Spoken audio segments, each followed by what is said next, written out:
तमाम खबरों को अब देख लेते हैं तफसील से। सबसे पहले बात देवघर की खबर की, जहां पर दो गाड़ियों की जबरदस्त टक्कर हो गई। मोहनपुर थाना क्षेत्र के जयपुर मोड़ के पास की यह घटना है, जहां सफारी कार और नैनो कार में जोरदार टक्कर हुई। टक्कर में दोनों गाड़ियों के सामने का हिस्सा पूरी तरह से क्षतिग्रस्त हो गया। हादसे के बाद नैनो गाड़ी का ड्राइवर काफी देर तक गाड़ी में ही फंसा रहा, जिससे बाद में गैस कटर से काट कर बाहर निकाला गया। फिलहाल घायल चालक का सदर अस्पताल में इलाज चल रहा है। तो देवघर की तस्वीरें जहां पर यह हादसा पेश आया है, दो गाड़ियों के आमने सामने से टक्कर हो गई और दोनों ही गाड़ियों का सामने का हिस्सा पूरी तरह से बर्बाद हो गया।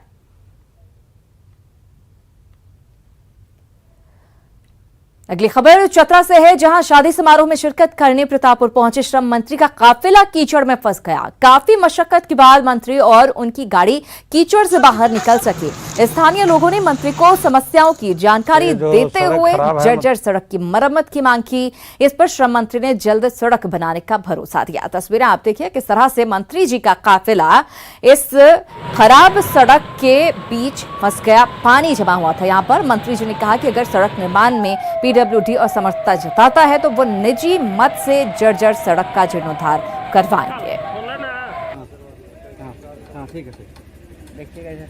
खराब है, मतलब इतना खराब है कि कहा नहीं जा सकता है। लेकिन इसको कार्यपालक के अभियंता से बात करेंगे, जितना जल्द हो सके इसको बनवाने का काम करेंगे।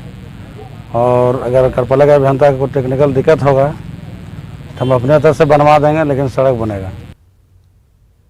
तो तस्वीरें आप देखिए, जब तक शायद मंत्री जी के सामने मंत्री जी पर नहीं आती है तब तक अंदाजा नहीं होता है कि लोगों को कितनी मुश्किलें हो रही हैं।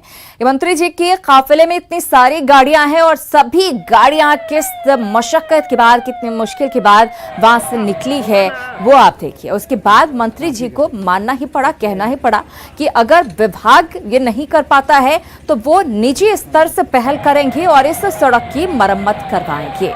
बेहतर हो कि तमाम जगहों की सड़कों का इसी तरह से जीर्णोद्धार कराया जा सके। ये नौबत आने की जरूरत ना पड़े कि मंत्री जी की गाड़ी वहां पर फंसती है, उसके बाद उसकी मरम्मत कराई जाए। और इधर देश में कोरोना वायरस संक्रमण के बढ़ते मामलों और मौतों के बीच प्रधानमंत्री नरेंद्र मोदी आज 21 राज्यों के मुख्यमंत्रियों से बातचीत कर रहे हैं। आज पीएम मोदी मुख्यमंत्रियों से वीडियो कॉन्फ्रेंसिंग के जरिए कोरोना वायरस से बने हालात और इससे रोकथाम के मुद्दे पर चर्चा कर रहे हैं। इसमें झारखंड के मुख्यमंत्री हेमंत सोरेन भी शामिल हैं। मुख्यमंत्रियों से चर्चा में पीएम मोदी ने देश में कोरोना वायरस के कारण हो रही मौतों पर दुख जाहिर किया, वहीं लोगों से एकजुटता की अपील भी की है। स्थानीय स्तर पर किसी तरह की दिक्कत ना हो तो इकोनॉमिक एक्टिविटी और तेजी से बढ़ेगी। साथियों, किसान के उत्पाद की मार्केटिंग के क्षेत्र में हाल में जो रिफॉर्म्स किए गए हैं उससे भी किसानों को बहुत लाभ होगा।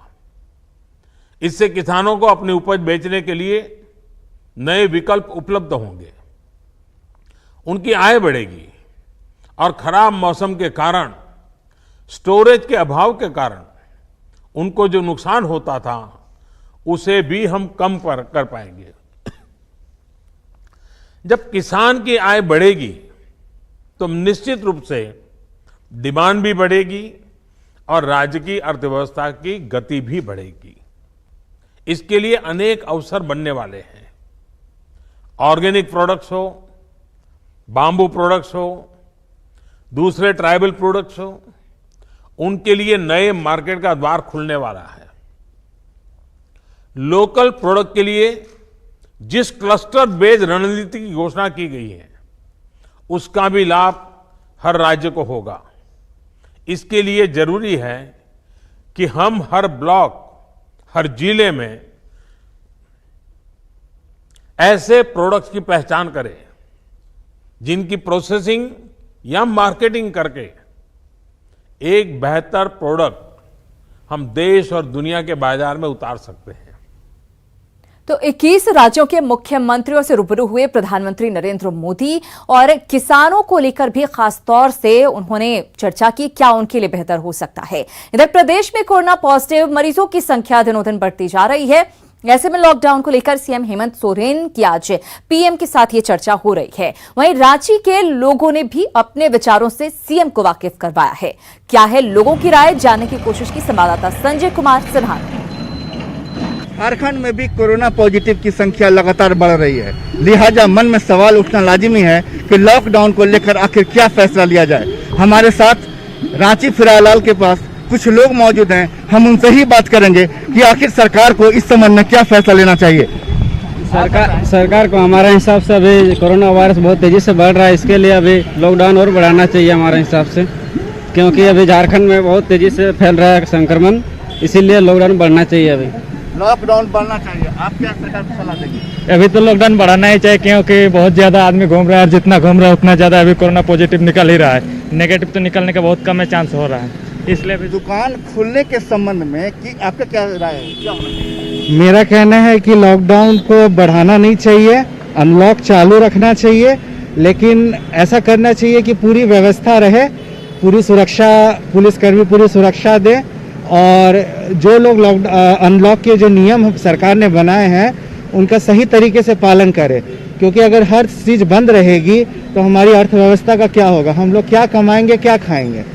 इसलिए मेरे विचार से अनलॉक जारी रहना चाहिए, लेकिन पूरी सुरक्षा के साथ। सेम टू सेम वो जो बोला है, लॉकडाउन होना नहीं चाहिए, अनलॉक जो है वैसे स्थिति में रहना चाहिए। सबको सावधानी बरतना है, अपना अपने सावधानी बरत के काम में रखना है, क्योंकि काम अगर नहीं करेंगे तो अर्थनीति डूब जाएगा।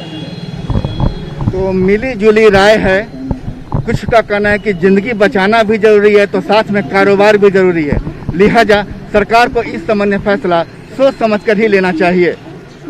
कैमरामैन शाहनवाज के साथ संजय सिन्हा, न्यूज 18 रांची। इधर राज्यसभा चुनाव से पहले झारखंड में सियासत चरम पर पहुंचती जा रही है। आज सीएम हेमंत सोरेन ने आजसू सुप्रीमो सुदेश महतो से मुलाकात की। सुदेश महतो के आवास पर करीब आधे घंटे तक चली इस मुलाकात के दौरान सीएम ने सुदेश महतो से राज्यसभा चुनाव के लिए आजसू के 2 विधायकों का समर्थन मांगा। बैठक के बाद हेमंत सोरेन ने मीडिया से कहा कि झारखंड मुक्ति मोर्चा एक आंदोलनकारी पार्टी रही है, साथ ही आजसू का इतिहास भी आंदोलन का रहा है, लिहाजा आज दोनों आंदोलनकारी पार्टियों ने राज्यसभा चुनाव पर समर्थन की बात की है। और राज्यसभा चुनाव को लेकर तेज हुई राजनीतिक हलचल के बीच कल मुख्यमंत्री हेमंत सोरेन के आवास पर सत्ताधारी दलों के विधायकों के बीच बैठक होगी। शाम 6:30 बजे से होने वाली इस बैठक में यूपीए अपने दूसरे उम्मीदवार कांग्रेस के शहजादा अनवर को जीत दिलाने की रणनीति बनाएगा। आपको बता दें कि झारखंड में राज्यसभा की 2 सीटों के लिए झारखंड मुक्ति मोर्चा के अध्यक्ष शिबू सोरेन के साथ बीजेपी के प्रदेश अध्यक्ष दीपक प्रकाश और कांग्रेस के शहजादा अनवर चुनाव मैदान में हैं। सभी दलों की बैठक, जो हमारे सहयोगी दल हैं, जो सरकार में सहयोगी हैं, उन सभी दलों की संयुक्त बैठक माननीय मुख्यमंत्री के आवास पे शाम में 6:30 बजे संपन्न होनी है। यहाँ पर सीटें हैं, जितने सदस्य हैं, उससे स्पष्ट होता है कि 2 उम्मीदवार की जीत निश्चित होगी, लेकिन हम लोगों का ये प्रयास है कि जो हमारे 2 उम्मीदवार हैं उनकी जीत सुनिश्चित हो। इसी पर यह बैठक हो रही है और आगे की रणनीति हम लोग वहां पर बनाएंगे। और तमाम खींचतान के बीच झारखंड में राज्यसभा चुनाव को लेकर वोटर लिस्ट जारी कर दी गई है। इसी के साथ बीजेपी में शामिल होने के बाद बाबूलाल मरांडी की सदस्यता पर चल रहा सस्पेंस भी खत्म हो गया है। निर्वाचन आयोग के फरमान के बाद अब झारखंड विधानसभा ने भी बाबूलाल मरांडी को बीजेपी के विधायक के तौर पर मान्यता दे दी है। वहीं जेवीएम पार्टी में उनके साथ रहे प्रदीप यादव और बंधु तिर्की को सदन में निर्दलीय विधायक के तौर पर मान्यता दी गई है। हालांकि ये दोनों विधायक किस दल के सदस्य होंगे, इस पर विधानसभा अध्यक्ष फैसला करेंगे। और अब आपको दे दें कोरोना अपडेट। सोमवार को कोरोना के 30 नए केस मिलने के साथ ही राज्य में कोरोना पॉजिटिव की संख्या 1793 पहुंच गई है। वहीं कल एक और कोरोना पॉजिटिव की रिम्स में मौत के बाद कोरोना से मरने वालों का आंकड़ा जो है बढ़कर 9 हो गया है।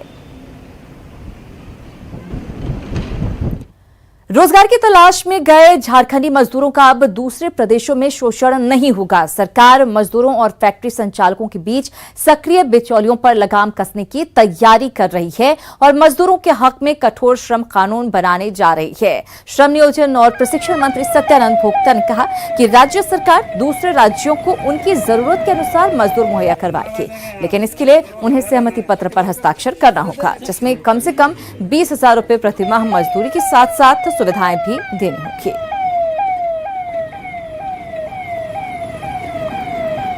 खबर सरायकेला से, जहां प्रेम विवाह में धोखेबाजी का मामला सामने आया है। खूंटी डीह में एक लड़की ने प्रेम विवाह किया। कुछ सालों बाद पति उसके साथ मारपीट करने लगा, जिससे तंग आकर उसने पुलिस से गुहार लगाई है मदद की।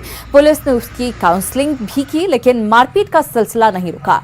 अब तो उसके पति ने उसके अपने साथ रखने से भी उसे इनकार कर दिया है और दूसरी शादी की तैयारी में है। आखिरकार महिला ने महिला आयोग की शरण ली, जिसके बाद महिला थाना ने उसके पति की शादी रुकवाई है।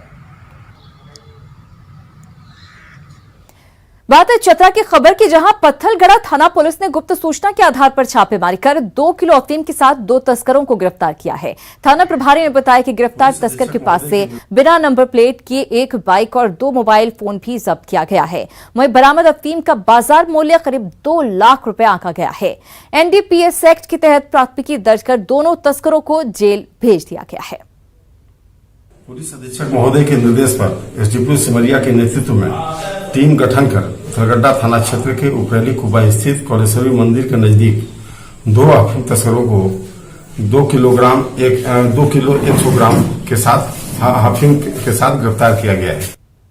उधर साहेबगंज में गंगा नदी में 4 जहाजों के परिचालन पर रोक लगाने का मुद्दा गरमाने लगा है। गंगा नदी में फेरी सेवा के लिए अंतर्देशीय जलमार्ग प्राधिकरण ने 4 नई कंपनियों को गंगा में जहाज चलाने की अनुमति दी थी, लेकिन राज्य सरकार ने परिचालन पर रोक लगा दी है। साहेबगंज से बीजेपी विधायक अनंत ओझा का कहना है कि रोक लगाने से स्थानीय कारोबार प्रभावित हुआ है। आपको बता दें कि साहेबगंज से बिहार के मनिहारी घाट के बीच फेरी सेवा के तहत जहाजों का परिचालन होता है। और हमारे हेड ऑफिस के लोग जाने, सेंट्रल गवर्नमेंट जाने कि क्या लॉ इस लॉ के अनुसार जो भी है अपना इतना इंटरनल अपना जाने कि क्या करना है। कि हम लोग तो बंद नहीं ना करेंगे टर्मिनल को, तो जब 300 करोड़ का यहाँ लागत से बन गया है नहीं करने की दिशा में प्रयास हुआ है। यहाँ से कोयला, यहाँ से अनेक प्रकार के जो बंदरगाह प्रारंभ होने के माध्यम से अनेक प्रकार की चीज़ें खड़ी होगी, तो निश्चित रूप से इस दिशा में सरकार को बड़े मन से विचार करना चाहिए और बिना किसी भेदभाव का, बिना किसी षड्यंत्र का हिस्सा बने सीधे सीधे इस विषय पर पहल करना चाहिए। और इधर बारिश शुरू होने के बाद चास नगर निगम की नींद खुली है। अब नाली और नालों की सफाई का काम शुरू हो गया है। स्थानीय लोगों का कहना है कि चास नगर निगम यहां के लोगों की समस्याओं को लेकर जरा भी गंभीर नहीं है। ज्यादातर नाले कचरे से भरे पड़े हैं, लेकिन समय पर उनकी सफाई नहीं हुई। हालांकि निगम का दावा है कि इस साल बरसात में निगम क्षेत्र में जल जमाव नहीं होगा।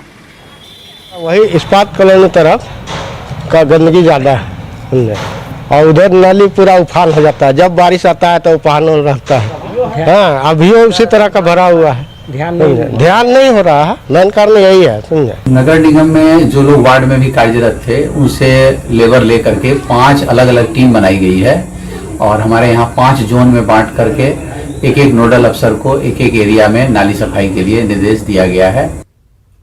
रांची के तमाड़ प्रखंड के कई पंचायतों में चेक काटने के 1 साल बाद भी स्ट्रीट लाइट नहीं लग सकी। दरअसल 14वें वित्त आयोग के तहत हर पंचायत में 100 स्ट्रीट लाइट लगाने के एवज में बीडीओ ने प्रत्येक पंचायत के मुखिया से अपने नाम पर चेक कटवा लिए, लेकिन अभी तक स्ट्रीट लाइट नहीं लग सकी है। आपको बता दें कि 23 पंचायतों से लगभग 76 लाख का चेक बीडीओ के नाम मुखियाओं ने काटा है। हालांकि बीडीओ ने भी माना है कि काम में गड़बड़ी हुई है।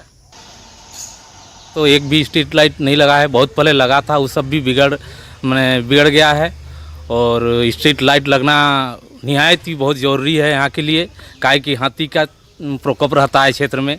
और देखिए सामने मकई का खेत आपको नज़र आ रहा है मेरे पीछे, हाथी से बहुत सारा फसल बर्बाद होता है। पंचायतों में एलईडी स्ट्रीट लाइट लगाने का कार्य राज्य सरकार द्वारा एक एजेंसी का चयन किया गया था जिसका नाम EESL है, एनर्जी एफिशिएंसी सर्विसेज लिमिटेड। उनके द्वारा ये कार्य किया जा रहा था। उनके लोगों ने कुछ पंचायतों में लाइटें लगाई हैं, परंतु कुछ पंचायतों में अभी तक उनके द्वारा कार्य नहीं किया गया है। ये कार्य लंबित है। इस संदर्भ में जिला को भी सूचना दी जा चुकी है।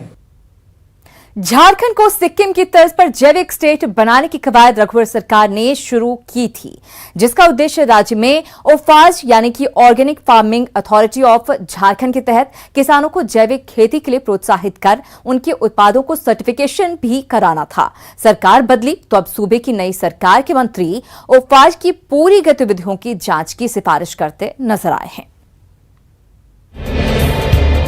झारखंड में सरकारी योजनाओं में गड़बड़ी का खेल कोई नई बात नहीं है। अब इस बार राज्य को जैविक खेती में सिक्किम के समक्ष लाने की योजना में गड़बड़ी की शिकायत मिली है। OFAG यानी organic farming authority of Jharkhand, इसके तहत किसानों का निबंधन कर ऑर्गेनिक फार्मिंग कराया जाता है। तो किसानों को ऑर्गेनिक फार्मिंग के लिए प्रेरित करना, उसको एडॉप्शन कराना, उसकी सर्टिफिकेशन कराना और मार्केटिंग कराना, ये मूल 4 चीज़ जो है इसका जो मोटो है कि promotion, adoption, certification and marketing. ताकि किसान अपना प्रोड्यूस को बेच सकते हैं कि हम ये मेरा प्रोड्यूस जो है वो ऑर्गेनिक है। और इसमें लगभग 3 साल लगते हैं, C1, C2, C3 3 साल में उसको सर्टिफिकेट मिलता है। तब जाके किसान बोल सकते हैं कि मेरा वो प्रोड्यूस जो है ऑर्गेनिक है। ओफाज के कार्यान्वयन में कृषि मंत्री की माने तो उन्हें गड़बड़ी की सूचना मिली और उन्होंने ओफाज में गड़बड़ी की फाइल उच्च स्तरीय जांच की अनुशंसा करते हुए मुख्यमंत्री के पास भेज दी है। मेरे संज्ञान में ये मामला लाया गया था, मुझे कुछ गड़बड़ियां का अनुभव हुआ, तो इसकी उच्च स्तरीय जांच, चूंकि ये हमेशा सरकार ये कहती रही है, पिछली सरकार, ये सरकार, कि जैविक खेती को बढ़ावा देना है और फोकस प्राइमरी सब्जेक्ट जो है उसमें इस तरह का निचले स्तर पर यदि अनियमितता होगा तो हमारे मकसद का क्या होगा। तो चीज़ों को सुधारने का धीरे धीरे प्रयास किया जा रहा है, उसी की एक कड़ी है, पहली कड़ी है। झारखंड में ऑर्गेनिक फार्मिंग स्टेट बनने की अपार संभावनाएं हैं। सही तरीके से ऑर्गेनिक फार्मिंग पर काम किया जाता तो राज्य और किसानों के हालात खराब नहीं होते। अब जांच के बाद ही पता चल सकेगा कि राज्य को ऑर्गेनिक स्टेट बनाने के सपने की उड़ान को किसने जमींदोज किया। न्यूज़ 18 के लिए रांची से उपेंद्र कुमार की रिपोर्ट। वहीं साहेबगंज में राइस मिल नहीं होने से किसानों को भारी परेशानियों का सामना करना पड़ रहा है। इसे लेकर पाकुड़, देवघर सहित अन्य क्षेत्रों में वो जाने के लिए विवश हैं। किसानों की इस समस्या को देखते हुए उद्योग विभाग ने राइस मिल का प्रस्ताव भेजा है। ऐसे में अब किसानों को राहत मिलने की उम्मीद नजर आ रही है। प्री मानसून में ही किसानों ने धान की रोपनी शुरू कर दी है। साहेबगंज में धान की खेती बड़े पैमाने पर की जाती है। इसके बावजूद जिले में एक भी राइस मिल नहीं है। ऐसे में किसानों को पाकुड़, देवघर के अलावे पूर्णिया और कटिहार धान भेजना पड़ता है, जो किसानों के लिए महंगा पड़ता है। ऐसे में किसानों की मांग पर उद्योग विभाग ने इस बार राइस मिल का प्रस्ताव तैयार किया है। राइस मिल के लग जाने से किसानों को सहूलियत होगी और सस्ते मूल्य पर चावल भी उपलब्ध हो सकेगा। बाहर से चावल, पूर्णिया से चावल आ रहा है और कटिहार से चावल आ रहा है, तो इसे यहाँ यदि इंडस्ट्री लग जाता है तो यहाँ के लोगों को सस्ते दर पर चावल उपलब्ध होगा और खाद्यान्न की कमी नहीं होगी। इसलिए हम लोग चाह रहे हैं कि जो है ये नया उद्योग लगे। जिला आपूर्ति पदाधिकारी ने भी किसानों के इस परेशानी को सही बताया। करीब 21,000 क्विंटल हमारा राइस मिल पाकुड़ का गणेश राइस मिल है, वो टैग है, वहाँ हम लोगों ने धान भिजवा दिया है। वहाँ से चावल तैयार करके एक रेशियो है 68% चावल वो FCI को आपूर्ति किया जाएगा और FCI उस राशि का पेमेंट जो है सो राज्य सरकार को करेगी। साहेबगंज में राइस मिल की मांग को देखते हुए उद्योग विभाग ने राइस मिल खोलने का जो प्रस्ताव तैयार किया, उससे स्थानीय बाजारों में सस्ते दरों पर चावल उपलब्ध होगा और किसानों को भी इसका भरपूर लाभ मिल सकेगा। न्यूज़ 18 के लिए साहेबगंज से निशांत की रिपोर्ट। और अब बात समाज में फैले अंधविश्वास की। एक तरफ कोरोना से बचाव के लिए दवा तैयार करने के लिए वैज्ञानिकों और डॉक्टरों की टीम दिन रात लगी हुई है, वहीं गुमला के ग्रामीण इलाकों में कोरोना को लेकर अंधविश्वास ने अपनी जड़ें जमा ली हैं। जिले के डुमरी ब्लॉक की इन महिलाओं को देखिए। ये महिलाएं कोरोना को देवी मानकर इसकी पूजा कर रही हैं और कोरोना संकट से छुटकारा दिलाने के लिए प्रार्थना कर रही हैं। बताइए आप लोग। अपील है कि इस तरह के अंधविश्वास के चक्कर में आप ना पड़ें। कोरोना से बचने के लिए सरकार और डॉक्टरों की सलाह को माने, सोशल डिस्टेंसिंग का पालन करें, समय समय पर साबुन से हाथ धोने की बात बताई जा रही है वो करें, बच्चों और बुजुर्गों का खास तौर से ख्याल रखें, उन्हें सुरक्षित रखें। देखिए, हम लोग कोरोना माई का पूजा कर रहे हैं। पहले घर में हम लोग पूजा करके मतलब गए नदी का किनारे, हम लोग पूजा किए और गड्ढा खोल के पूजा किए। इसके संबंध में क्या कहा जाए, बहुत ही दुर्भाग्यपूर्ण बात है कि आज लोग इतना शिक्षित होते हुए भी अभी भी अंधविश्वास में फंसे हुए हैं कि उनको देवी और बीमारी में फर्क नहीं समझ में आ रहा। आज पूरी दुनिया। और जोहार झारखंड में फिलहाल इतना ही, लेकिन न्यूज़ 18 बिहार झारखंड पर खबरों का